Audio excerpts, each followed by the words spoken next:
بسم اللہ الرحمن الرحیم الحمد للہ رب العالمین والصلاة والسلام علی سیدنا و شفیعنا ابی القاسم محمد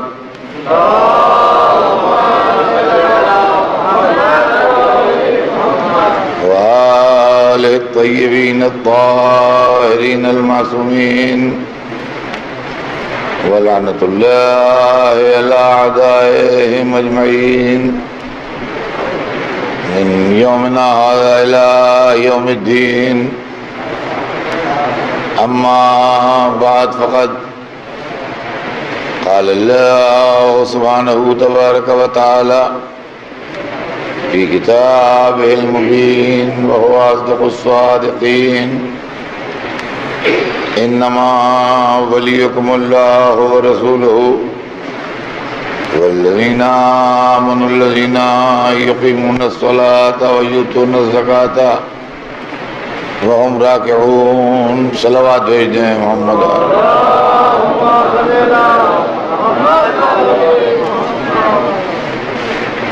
خداوند عالم قرآن مجید میں کچھ ولایتوں کا تذکرہ فرما رہا ہے اور ارشاد ہو رہا ہے کہ یقیناً تمہارا ولی اللہ ہے اور اس کا رسول ہے اور وہ صاحبان ایمان ہیں جو نماز کو قائم کرتے ہیں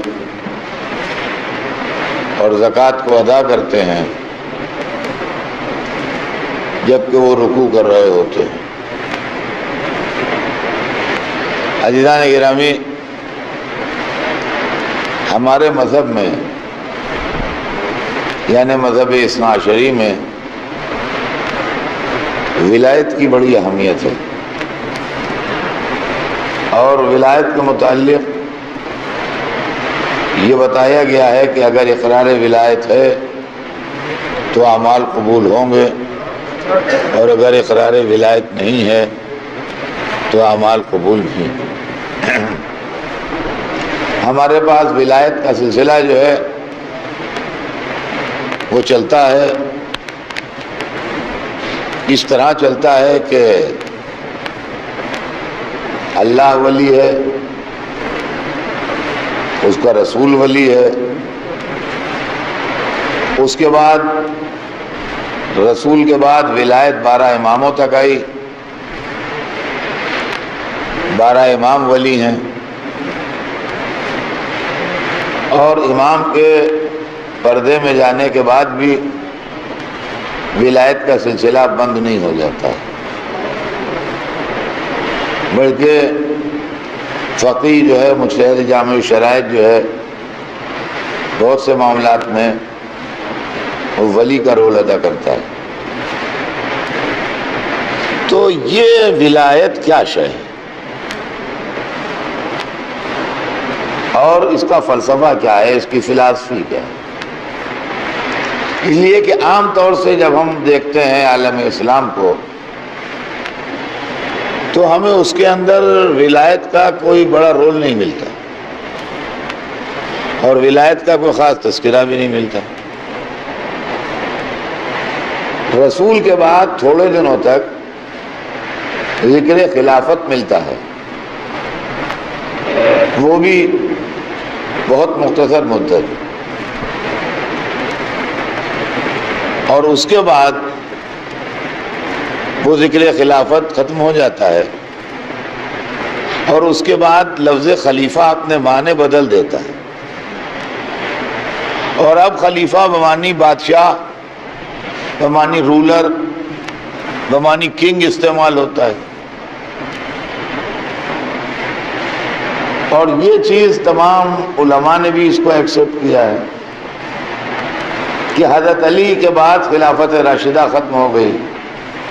جس دن امام حسن نے صلح کر لی اس دن سے خلافت کی جو ایک مذہبی سینکٹیٹی تھی اور مذہبی تقدس تھا وہ ختم ہو گیا. اور وہ نہ رہا، تو رسول اللہ کے 30 برس تک خلافت چلی، اور رسول اللہ کے 30 برس کے بعد وہ بھی ختم ہو گئی۔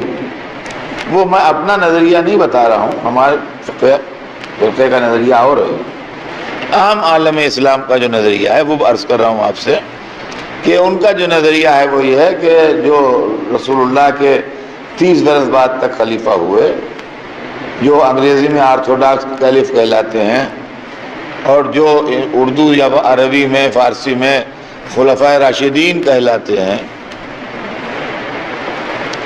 تو ان کی کل مدت 30 سال بتائی جاتی ہے کہ 30 سال تک وہ رہے،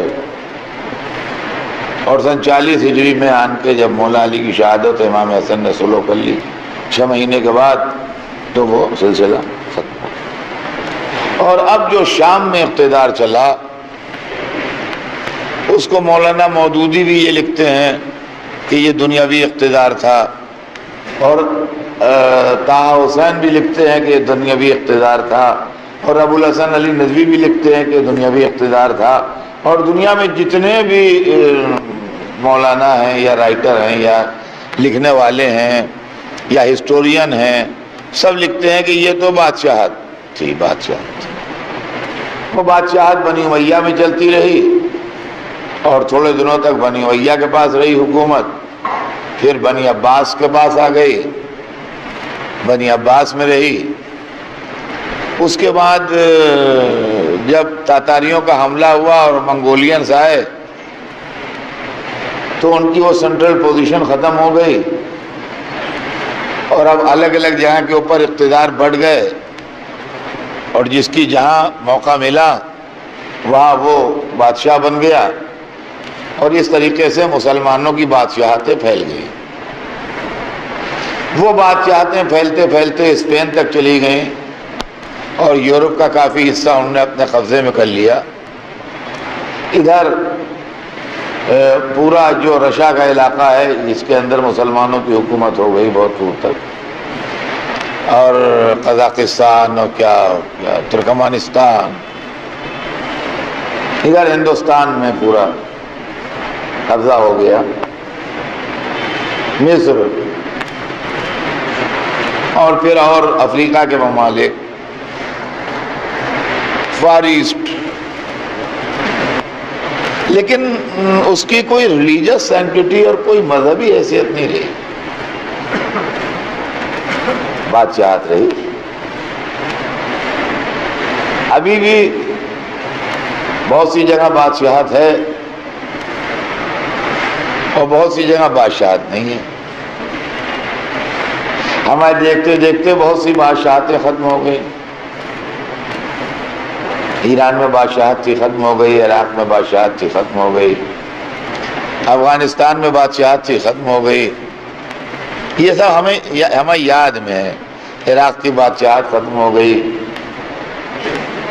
تو یہ سب بادشاہتیں جو ہمارے سامنے ختم ہوئی ہیں، زنجبار کی بادشاہت ختم ہو گئی، ہم نے اپنی آنکھوں سے دیکھا، سب ہم اس کے گواہ ہیں۔ جوانی تھی، سمجھدار تھے، اخبار پڑھتے تھے، دیکھتے تھے۔ کچھ بادشاہتیں ابھی چل رہی ہیں، کچھ بادشاہتیں ابھی چل رہی ہیں۔ سعودی عرب کی بادشاہت چل رہی ہے، جارڈن کی بادشاہت چل رہی ہے، مثلا آپ کے عمان جو ہے یہ مسقط کی بادشاہت چل رہی ہے، یو اے ای اور قطر اور یہ سب جو کویت یہاں چل رہی ہیں، یورپ میں بہت سے ملکوں میں چل رہی ہیں، کہیں پاور ہے کہیں نہیں ہے، چلو۔ لیکن کوئی بھروسہ نہیں 10-20 برس میں، 5 برس میں کب کہاں کی بادشاہت ختم ہو جائے، کب کہاں کا چراغ گل ہو جائے۔ تو لفظوں سے بحث نہیں ہے کہ آپ اس کو بادشاہ کہیے، یا آپ اس کو صدر کہیے، یا آپ اس کو شیخ کہیے، کچھ بھی کہیے آپ، وہ تو لفظیں ہیں۔ لیکن اصل معاملہ جو ہے وہ یہ ہے کہ اس کی جو سربراہی کر رہا ہے مسلمانوں کی، اس کی کوئی ریلیجس سینکٹیٹی اور مذہبی اہمیت نہیں ہے. فرمایا ہم نے. اور یہ آج سے نہیں، 1400 برس سے نہیں ہے. 1400 برس سے نہیں ہے، اس کی اہمیت نہیں ہے. اور میں یہ کہتا ہوں کہ خلافت سے مذہبی تقدس کا جامہ اتارنے والی شے کا نام صلح حسن ہے. اگر صلح حسن نہ ہوتی تو خلافت کو لوگ تقدس کا جامہ پہنائے رہتے. لیکن جب حکومت مل گئی تو خوش ہو گئے، اور جب خوش ہو گئے تو وہ بھول گئے کہ اسلام میں حکومت کی کوئی اہمیت ہی نہیں ہے. اسلام میں جو کچھ ہے وہ ولایت ہے. صلوات بھیجتے ہیں محمد.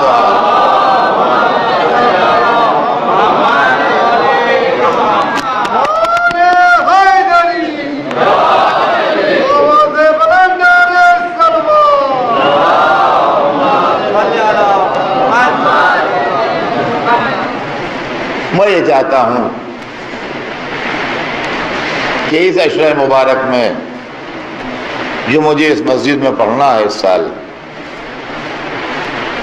اگر صحت و زندگی نے ساتھ دیا تو میں آپ کو ان 10 مجلسوں میں فلسفہ ولایت سناؤں کہ ولایت کیا ہے اور ولایت کا فلسفہ کیا ہے، اور ولایت ایسی کون سی شے ہے کہ جو اللہ کے لیے بھی ہے، رسول کے لیے بھی ہے، اماموں کے لیے بھی ہے. اور پھر یہ کیا راز تھا اس کے اندر کہ جن لوگوں نے حکومت حاصل کرنے کے لیے ایمان بیچے اور عقیدے فروخت کیے، وہ ولایت لینے کے لیے نہیں آئے کبھی، اور انہوں نے یہ کوشش نہ کی کہ ان کے سر پر تاج ولایت بھی رکھ دیا جائے. بلکہ آج تک دنیا میں لفظ ولی اور مولا اور تاجدار ولایت، ان لفظوں سے صرف علی ہی مراد لیے جاتے ہیں، دوسرا مراد نہیں لیا.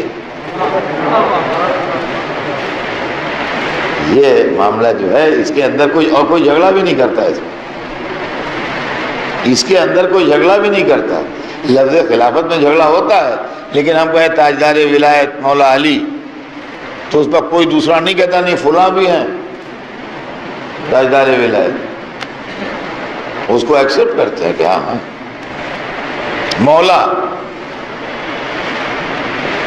یہ مولا کا لفظ جو ہے، جو عام طور سے لوگ کہتے ہیں مولا علی، لیکن اور جو بزرگ گزرے مولا علی کے زمانے میں، جن سے لوگوں کو مذہبی عقیدت ہے، پیار ہے، محبت ہے، ان کے نام کے ساتھ کبھی آپ نے زندگی میں لفظ مولا سنا کہ مولا فلاں مولا فلاں مولا فلاں مولا. تو یہ ولایت کا لفظ جو ہے یہ ہمارے کیا مخصوص ہے، اور اس کی طرف لوگوں نے توجہ نہیں دی، اور اس کی طرف کبھی دھیان نہیں دیا کہ یہ کیا ہے. اور اصل مسئلہ جو ہے وہ دین کے اندر جو بنیادی مرکز ہے وہ ولایت ہے. اب کہیے کہ ولایت ہے کیا چیز؟ اسلام میں سب سے اونچے عہدے کا نام ولایت ہے. جیسے کہ ملکوں میں عہدے ہوتے ہیں، یہ ہیں وہ ہیں فلاں ہیں ڈھمک ہیں، بڑے بڑے عہدے ہیں، لیکن ہندوستانی کانسٹیٹیوشن کے حساب سے مثلا ہندوستان میں جو پرائم منسٹر کو اختیار حاصل ہے، امریکہ میں جو پریزیڈنٹ کو اختیار حاصل ہے، مثلا اختیارات کی وسعت و طاقت، تو اور بھی عہدے ہیں بڑے بڑے، لیکن یہ سب سے بڑا عہدہ. تو اسلام میں اور بھی عہدے ہیں، نبوت ہے، رسالت ہے، امامت ہے، خلافت ہے، یہ بہت بڑے بڑے عہدے ہیں جو معصوموں کو ملتے ہیں، بڑے بڑے لوگوں کو ملتے ہیں جو صاحبان علم ہوتے ہیں، ان کے حصے میں آتے ہیں کہ جو زندگی بھر اللہ کی اطاعت کرتے ہیں، جن کے دامن کے اوپر ذرا سا ایک اسپاٹ بھی نہیں ہوتا ہے گناہ کا، لیکن ان عہدوں سے بھی اونچے عہدے کا نام ولایت ہے۔ ولایت جو ہے وہ سب سے بڑا عہدہ ہے۔ ولایت سب سے بڑا عہدہ کیوں ہے؟ اس کی بالکل سامنے کی مثال میں آپ کو دے دوں کہ جتنے عہدے اڑتے ہیں اوپر جاتے ہیں تو معصومیت تک جا کے رک جاتے ہیں، اس کے آگے نہیں جاتے۔ رسول معصوم ہوتا ہے، نبی معصوم ہوتا ہے، امام معصوم ہوتا ہے، خلیفہ ان معنوں میں جس میں قرآن میں استعمال ہوا ہے معصوم ہوتا ہے۔ ہاں، جناب داؤد معصوم تھے، جناب آدم معصوم تھے۔ یہ عہدے بہت اونچے تک جاتے ہیں، عصمت تک جاتے ہیں، مگر اس کے آگے نہیں جاتے ہیں، الوہیت تک نہیں جاتے ہیں، اللہ تک نہیں پہنچتے ہیں۔ ولایت اکیلا وہ عہدہ ہے جو اللہ تک پہنچتا ہے۔ صلوات بھیجتے ہیں محمد۔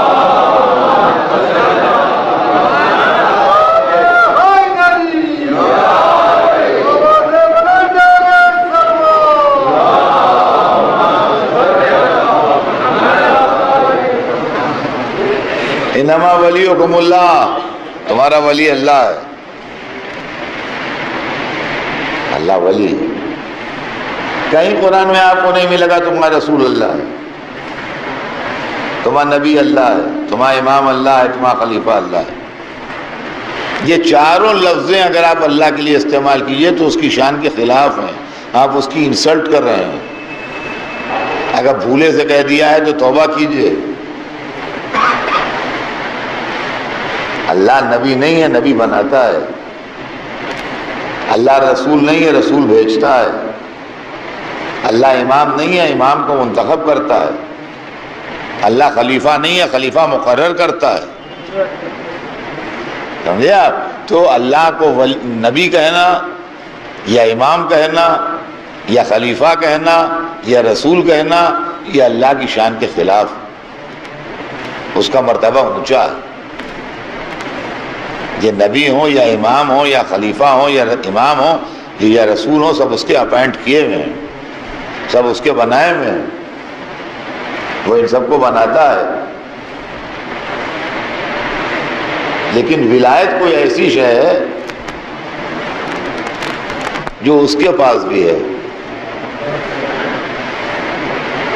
ولایت کوئی ایسی شے ہے جو اس کے پاس بھی ہے، خالی بندوہی کے پاس نہیں، اس کے پاس بھی ہے۔ اور عزیزان گرامی، یہ ولایت کا مسئلہ جو ہے یہ اس دن سے لے کے آج تک ہمارے مذہب میں الحمدللہ چل رہا ہے، اور ہم اس دن بھی ولایت کے قائل تھے، آج بھی ولایت کے قائل ہیں۔ اب ناسمجھی میں کوئی کہتے کہ جی ہم تو بس اللہ کو امام مانتے، استغفر اللہ، توبہ کیجیے۔ کیا ہم اللہ کے رسول سمجھتے ہیں؟ توبہ کسی گستاخی کر رہے ہیں آپ اس کی شان میں۔ کیا ہم اللہ کو خلیفہ سمجھتے ہیں؟ یہ تماشا ایسا ہے کہ بیچارے ناسمجھ لوگ، ہم نے بہت سے لوگ اپنی زندگی میں ایسے دیکھے، آپ کو تجربہ بتائیں اپنا، کہ جیسا ہم 12ویں امام کی تقلید کرتے ہیں، ہم نے کہا توبہ کیجیے. ہم نے کہا توبہ کیجیے. اب 12ویں امام کی تقلید نہیں ہوتی ہے، تقلید مجتہد کی ہوتی ہے. تقلید جو ہے وہ مجتہد کی ہوتی ہے، امام اس سے اونچی شے ہے. امام کی تقلید تھوڑی ہوتی ہے. امام کا حکم نافذ ہوتا ہے، مثل حکم خدا و رسول ہے. تو یہ ایسے ہی ہے جیسے کوئی جاہل آدمی کسی ڈائریکٹر جنرل پولیس کو گئے کہ ہم آپ کو تھانے دار سمجھتے ہیں، تو اب وہ ناسمجھ سمجھ کے اس کو چھوڑ دے کہ بھائی پاگل ہے، دیوانہ ہے، یہ سب سے بڑا عہدہ تھانے داری کا سمجھتا ہے کہ اس سے بڑھ کے کوئی نہیں ہوتا پولیس میں. تو اس نے ڈی جی پی کو کہتا ہے کہ ہم تھانے دار سمجھتے ہیں آپ کو. تو یہ اور بات ہے کہ ڈی جی پی اس پر رحم کھا کے اس کو چھوڑ دے، ورنہ باقی تو یہ تو اس کی انسلٹ ہے جو آپ کر رہے ہیں. اس لیے کہ مجتہد کا فتویٰ ہمیشہ جو ہوتا ہے وہ ظن غالب پہ ہوتا ہے، گمان پہ ہوتا ہے. غالباً ایسا ہوگا، پروبیبلی ایسا ہے. غالباً سمجھے آپ، پروبیبلی ایسا ہے. جہاں تک میری سمجھ کا تعلق ہے میں سمجھتا ہوں ایسا ہوگا. اسی لیے ہمیشہ فتوے کے آخر میں لکھا ہوتا ہے واللہ اعلم. آپ دیکھیے فتوے ہمیشہ آخر میں جو سارا فتویٰ لکھ کے انہوں نے آخر میں لکھ دیا واللہ اعلم. یہ واللہ اعلم کیا چیز ہے؟ اللہ سب سے بڑا جاننے والا ہے. یعنی ہماری سمجھ میں جو آیا وہ ہم نے یہ لکھ دیا. اب اس کے علاوہ اگر کچھ ہے تو وہ اللہ جانتا ہے، ہمیں نہیں معلوم. سمجھا؟ یہ مطلب ہے واللہ عالم نیچے لکھے ہونے کا. وہ اپنا پہلو بچا لیتے ہیں واللہ عالم لکھ کے، کہ ہمیں جتنا آتا تھا ہم نے اپنی کوشش بھر آپ کو یہ بتا دیا ہے. اب اس کے آگے پیچھے کیا ہے تو وہ اللہ کے علم میں ہے. تو امام کا جو حکم ہوتا ہے وہ ایسا نہیں ہوتا ہے. امام کا حکم دوسری چیز ہے اور مجتہد کا حکم جو ہے وہ دوسری چیز ہے. مجتہد جو ہے وہ جو فتویٰ دیتا ہے اس کا مطلب ہے کہ غالباً ایسا ہوگا، اور امام جو حکم دیتا ہے وہ یقیناً ایسا ہے، ایسا ہی ہے، اس کے خلاف نہیں ہے. سمجھے آپ؟ تو یہ اللہ نے زمانہ غیبت میں ہمارے اوپر کرم کیا ہے کہ ہمارے لیے ظن مجتہد کو حجت قرار دیا ہے. یعنی مجتہد کا گمان غالب جو ہے وہ ہمارے لیے حجت بنا دیا گیا ہے، اس لیے کہ ہم یقین نہیں حاصل کر سکتے ہیں غیبت کے زمانے. لیکن امام یا رسول سے اگر ہم پوچھنے جائیں گے تو وہاں یہ نہیں ہے کہ غالباً ایسا ہوگا، اللہ کی غالباً مرضی ہو. نہیں، غالباً کیسے؟ یہی مرضی ہے اللہ، یہی ہے. اس کے اندر ایک ذرا سا بھی کوئی ریزہ برابر فرق نہیں. تو عزیزان گرامی یہ ولایت اللہ کے پاس ہے. اب میں آپ کو کل عرض کروں گا کہ یہ کیا چیز ہے اور کیوں کر. یہ ولایت اللہ کے پاس ہے. پھر یہ ولایت اللہ سے ٹرانسفر ہوتی ہے رسول کو. انما ولیکم اللہ و رسولہ، تمہارا ولی اللہ ہے اور اس کا رسول. جب تک رسول رہے اس دنیا میں ولی رہے. اور یہی وہ ولایت تھی جس کے لیے انہوں نے غدیر کے بھرے مجمع میں پوچھا تھا کہ الست اولیٰ بکم من انفسکم، کیا میں تمہارے نفسوں پر تم سے زیادہ حق کا تصرف نہیں رکھتا ہوں؟ اور یہی ولایت تھی جس کے لیے انہوں نے سوال کیا تھا کہ کیا میں تم سے زیادہ تمہارے اوپر تصرف کا حق نہیں رکھتا؟ تو لوگوں نے کہا تھا کیوں نہیں. اب اس کے بعد وہ ولایت بحکم خدا منتقل ہوئی مولا علی کی طرف، اور رسول اللہ نے بحکم خدا یہ فرمایا کہ من کنت مولا فہذا علی مولا.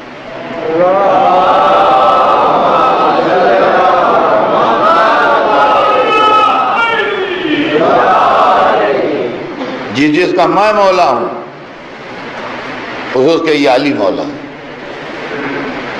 یہ ولایت ٹرانسفر ہوئی رسول سے علی کی طرف، اور علی کے بعد بحکم خدا و مطابق ارشاد رسول یہ ولایت ان کے معصوم بیٹوں کی طرف منتقل ہے،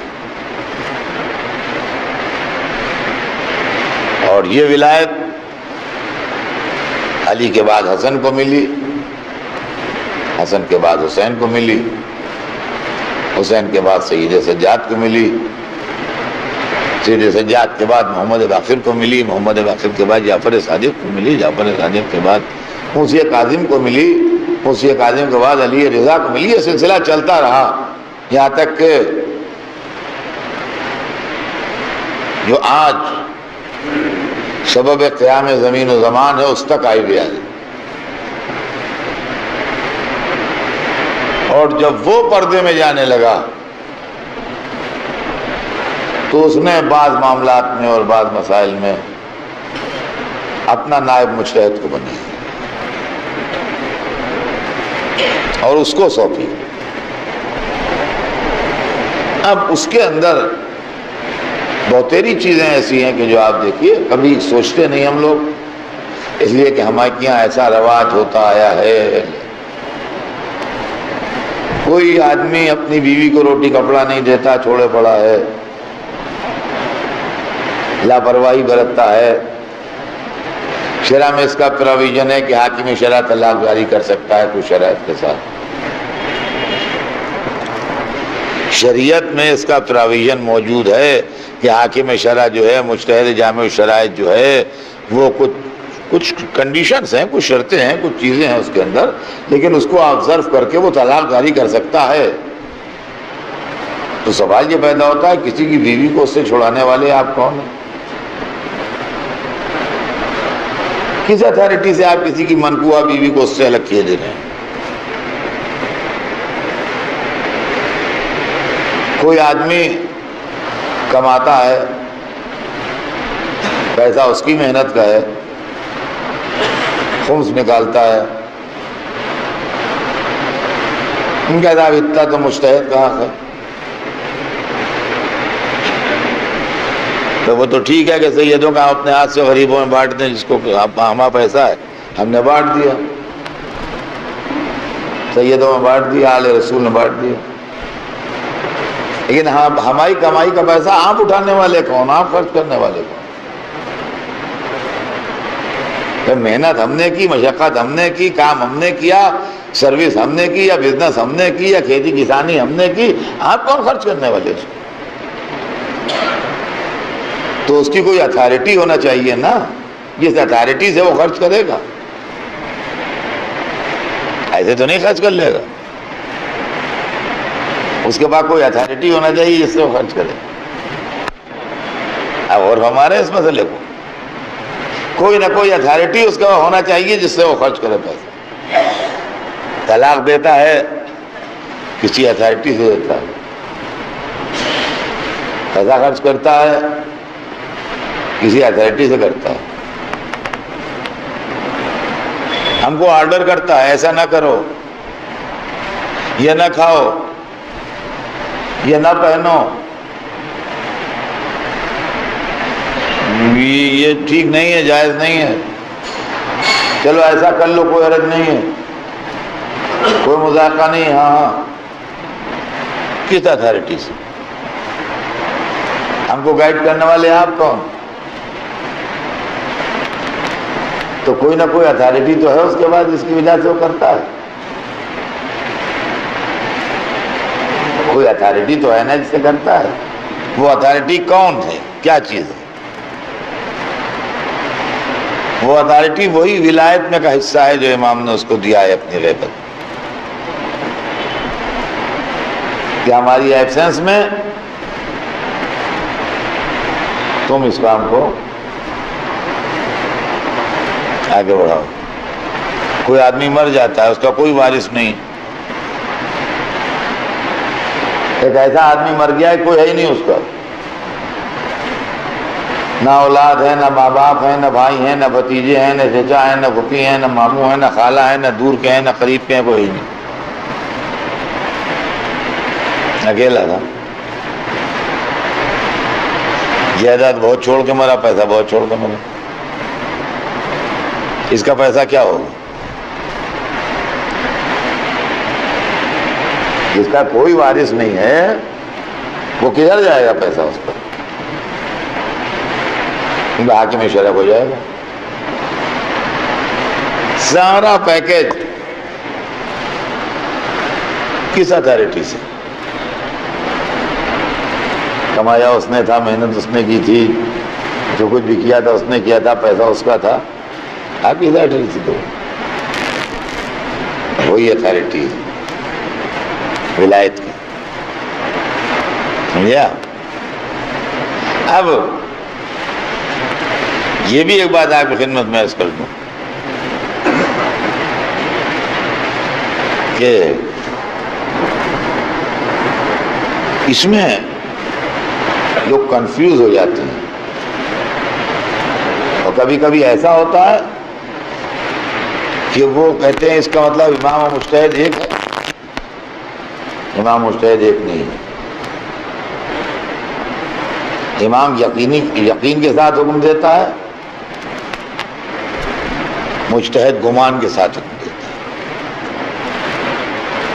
جی ہاں، امام کہتا ہے یقیناً ایسا ہے، مجتہد کہتا ہے غالباً ایسا۔ امام کو ولایت تشریعی اور ولایت تکوینی دونوں حاصل، مجتہد کے پاس ولایت تشریعی ہے، ولایت تکوینی نہیں۔ اب آپ کہیے گا یہ اچھا خاصا پڑھتے پڑھتے آپ نے کیا کہہ دیا جو کسی کا پلے نہ پڑا کہ کیا ہے کیا نہیں ہے۔ دیکھیے جہاں تک مسائل ہیں اور شریعت ہے،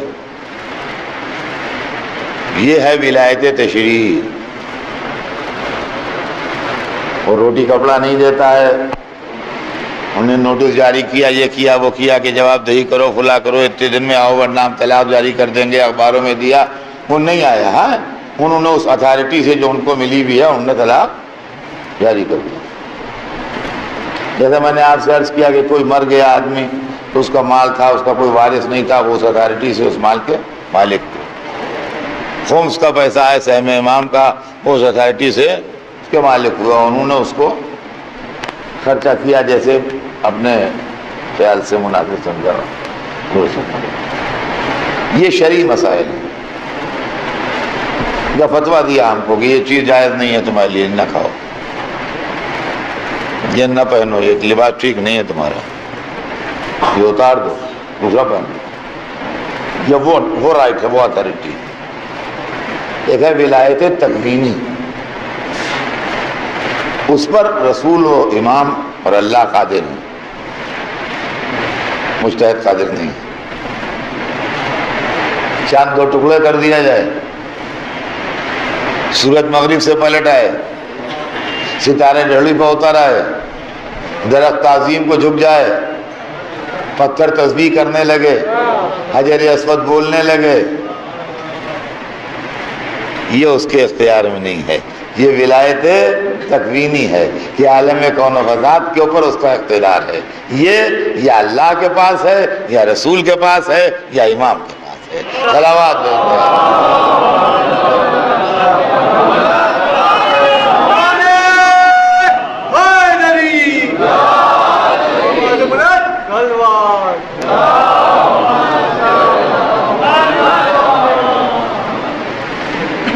تو یہ مسئلہ جو ہے یہ ہے عزیزان،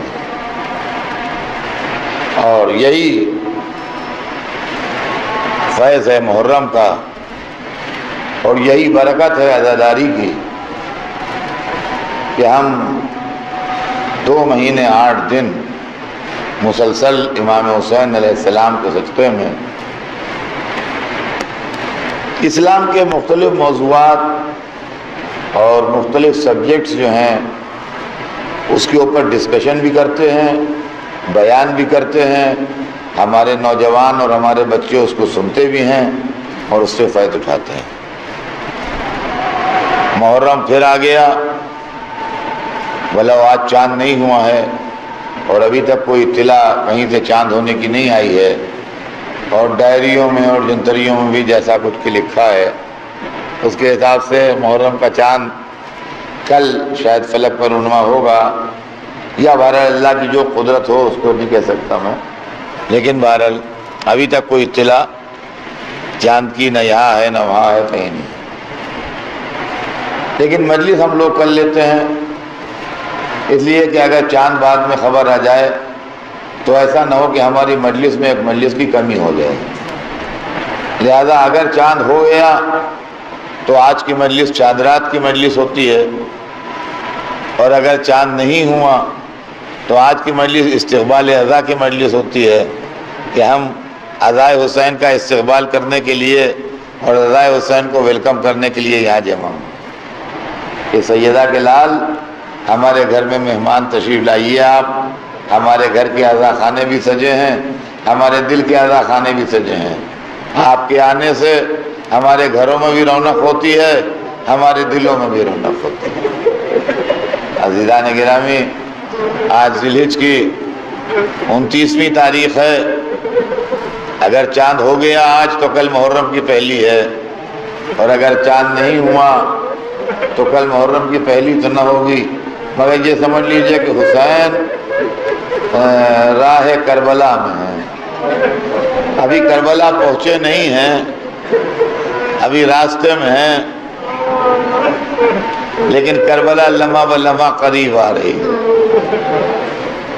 یہ چھوٹا سا قافلہ اپنی آخری بارگاہ سے قریب ہو رہا ہے، اور اسی راستے میں ایک منزل ایسی بھی آئی جب امام تشریف فرما تھے، کوئی شخص کوفے کی طرف سے آتا ہوا دکھائی دیا، فرمایا اس کو بلاؤ، شاید اس کے پاس میرے بھائی مسلم کی کوئی اطلاع ہے۔ امام اچھی طرح جانتے تھے، خوب سمجھتے تھے، کسی چیز سے ناواقف نہ تھے، مگر چاہتے تھے کہ عوام اور لوگ جو ہیں وہ سن لیں اور تاریخ بن جائے۔ لوگ اس کو بلا کے لائے امام کی خدمت میں، سلام کر کے حاضر خدمت ہوا وہ۔ آپ نے اس سے پوچھا کہ کہاں سے آ رہا ہے؟ اس نے کہا کوفے سے آ رہا ہوں۔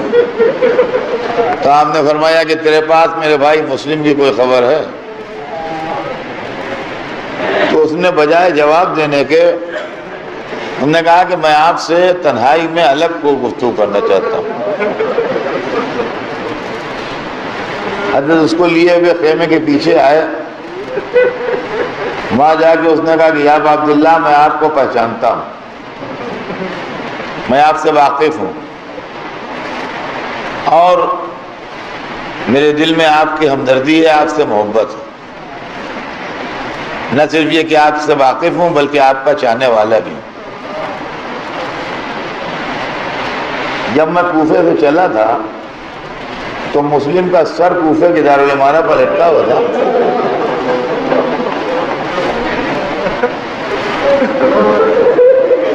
اور ابن زیاد نے مسلم کے پاؤں میں رسی بندھوا دی تھی، اور ظالم ان کو کوفے کی گلیوں میں کھینچ رہے تھے، میت کوفے کی گلیوں میں کھینچی جا رہی تھی۔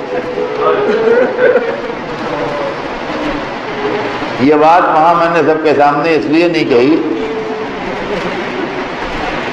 کہ اس کا اثر آپ کے ساتھیوں پر خراب پڑے گا۔ دیکھیے، اس نے بات جو تھی وہ ٹھیک کہی تھی، بظاہر دنیاوی اعتبار سے اس کی بات ٹھیک تھی۔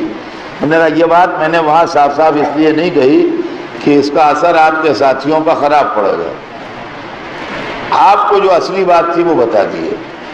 اب آپ جیسا مناسب سمجھیے ویسا ان سے کہیے، یہ آپ کو میں چھوڑتا ہوں کہ آپ کیا ان کو اطلاع دیتے ہیں، جو مناسب اطلاع سمجھیے آپ وہ آپ ان کو دیجیے، لیکن اصلیت جو ہے وہ یہ ہے جو آپ نے اس سے سوال کیا تھا، اس کا صحیح جواب یہ ہے۔ امام اس کا ہاتھ پکڑے ہوئے اپنے لوگوں کے سامنے لائے، فرمایا اے بھائی، ان سے ہمارا کوئی پردہ نہیں ہے، جو تو نے دیکھا ہے اور مجھ سے تنہائی میں بیان کیا ہے وہ ان کے سامنے بیان کرتے ہیں۔ جب امام نے اس کو حکم دیا تو اس نے کھڑے ہو کے وہی واقعہ جو اس نے امام سے اکیلے میں بیان کیا تھا وہ سب کے سامنے بیان کر دیا۔ وہ لشکر حسینی تھا، ڈسپلن مینٹین رہا، لیکن سوچئے بنی ہاشم کے جوانوں پر کیا گزر گئی ہوگی۔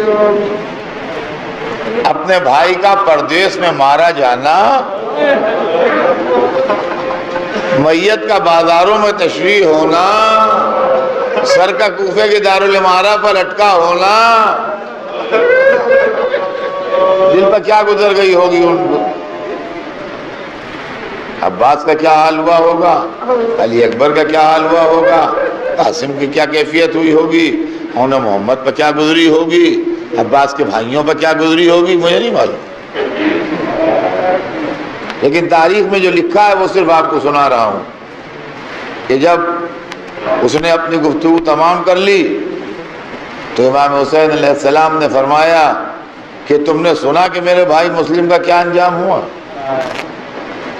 سن لیا تم نے کہ مسلم کا کیا انجام ہوا؟ میرا انجام اس سے مختلف ہونے والا نہیں ہے، میرا بھی یہی انجام ہونا ہے جو مسلم کا ہوا۔ میں پھر تم سے کہتا ہوں کہ میرا ساتھ چھوڑ کے چلے جاؤ،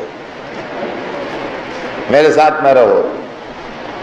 اور اس کے بعد آپ خاص طور سے متوجہ ہوئے جناب عقیل کے بیٹوں کی طرف، جناب مسلم کے بھائیوں کی طرف اور جناب مسلم کے بیٹوں کی طرف۔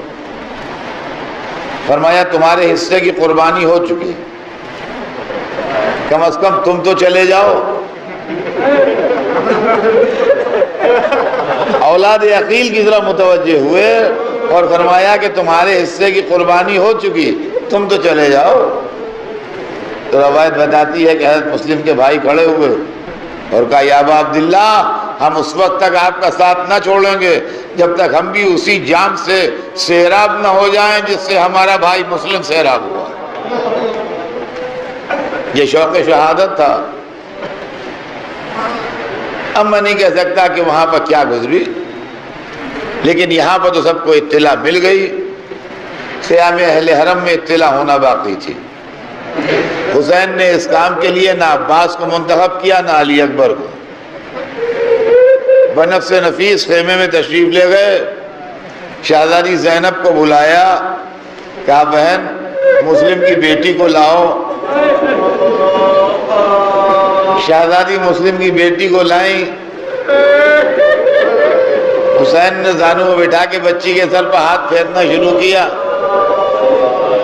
علی کی نواسی تھی، حسین کی بھانجی تھی، مسلم کی بیٹی تھی، عقیل کی پوتی تھی، ناسمجھ تھی مگر سمجھ گئی۔ غور سے امام کا چہرہ دیکھا، کہا مولا آپ تو مجھ پر وہ شفقت کر رہے ہیں جو یتیموں پر کی جاتی ہے، پردیس میں میرا باپ خیریت سے تو ہے۔